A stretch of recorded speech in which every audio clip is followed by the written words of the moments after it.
ఒక చిన్న అంగీకారకు వచ్చి అయిపోయాయి. ఎందుకంటే ఒక 5 అసెంబ్లీ 4 ఎంపీ సీట్లు ఆపారు. రిమైనింగ్ అన్ని లిస్ట్ ఇచ్చేసారు.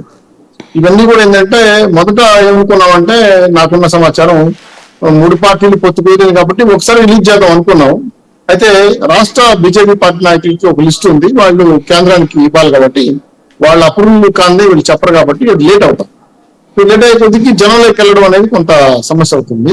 సరే ఏదైతేనేమి బీజేపీ వారు కూడా ఒక రఫ్ ప్రతిపాదన కూడా వచ్చింది. అది వాళ్ళు ఇంకా డిసైడ్ చేసుకొని చెప్పారు కదా కిరణ్ గారి తరపున. అయితే తెలుగుదేశం పార్టీ ఎవరిని ఏ రకంగా ఏం ఆపడం లేదు. ఆ సీట్లు కూడా ఏంటంటే కొన్ని పొత్తు ధర్మంలో అటు కొన్ని ఏమైనా చేంజ్ చేసుకోవాలా అనే ఆలోచనతో ఆగేకుండా కొంతమంది జనసేన వాళ్ళు కానీ అలాగే బీజేపీ మిత్రులు కానీ కొన్ని సీట్లు కోరుతున్నారు. పర్టికులర్ పలానా ఏఎన్ఎస్ సీట్ కావాలి, బిఎన్ఎస్ సీట్ పేరు చెప్పడం బాగుంది కాబట్టి అలా చెప్తున్నాను.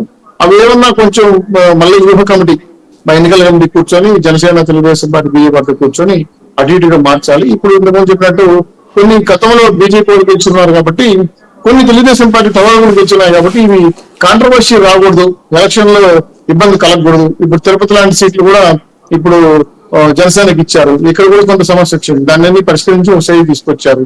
అలాగే పిఠాపురం కావచ్చు, పెనమలూరు కావచ్చు, పుట్టపర్తి కావచ్చు, గతంలో జరిగిన అంశాలు కూడా మనం చూసాం. అదే గుడివాడ కావచ్చు, అనేక అంశాలు గతంలో రిపీటెడ్ గా కొన్ని అంశాలు వచ్చాయి కాబట్టి జరగకుండా ఉండడం కోసం ఈ ఎందుకైనా మంచిది కొన్ని ఆపుదామని చెప్పి ఎవరైతే ఉన్నారో ఇంపార్టెన్స్ వాళ్ళు చేశారు. అలాగే పార్టీలో అసమ్మతి సంబంధించిన డిస్కస్ చేసి ఫైనల్ చేశారు. ఈ సీట్ అనౌన్స్ అయిన తర్వాత ఎక్కడ కూడా మాకు ఇష్యూ బేస్ మీదుగా రాలా. కాకపోతే ఒకరిద్దరు కోరికలు ఆశలు ఉంటాయి, ఇది మామూలే. దానికి సంబంధించిన ఏర్పాట్లకి పార్టీ వాళ్ళు హామీలు ఇచ్చారు. అయితే ఈ టైం కలిసి రావడం అనేది కూడా టైం రావడం అనేది కొంచెం మాకు ఉపయోగపడింది. తద్వారా జనంలోకి ఎక్కువ వెళ్ళొచ్చు. ఈ పొత్తులు ఏ పార్టీలో ఉన్నాము వాళ్ళు మేము అటు ఇటుగా సర్దుకోవడానికి కూడా వెసులుబాటు దొరికింది. ఇవన్నీ కూడా వ్యూహాత్మకంగా ముందుకెళ్తున్నారు కాబట్టి బీజేపీ వాళ్ళు అనౌన్స్ చేసి ఉంటే ఉమ్మడి సభలు పెట్టుకుంటూ వెళ్దామనే ఆలోచన పార్టీకి ఉంది. అందుకే కుప్పం నుంచి బాబు గారు శంకారం పూజించాలని, పిఠాపురం నుంచి వరాయి స్టార్ట్ చేయాలని అనుకున్నారు.